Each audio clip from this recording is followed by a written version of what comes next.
Hello, in today's video, I'm going to tell you how to fix stuck in lobby, disabled, can't load into game in Fortnite.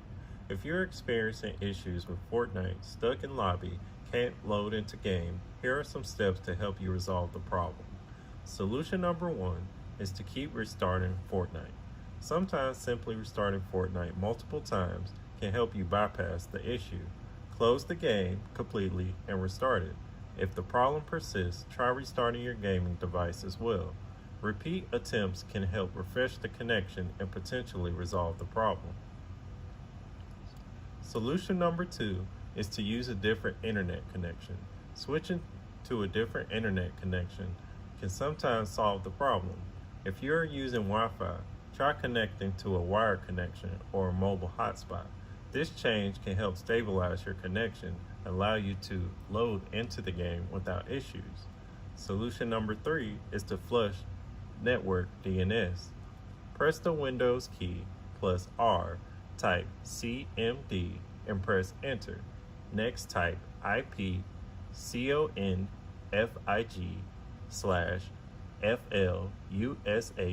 DNS and press enter. Restart your device and launch Fortnite again. Solution number 4 is to change DNS server. Open the control panel and go to Network and Internet. Click on Network and Sharing Center. Select Change Adapter Settings. Right-click on your active connection and select Properties. Choose Internet Protocol version and click Properties.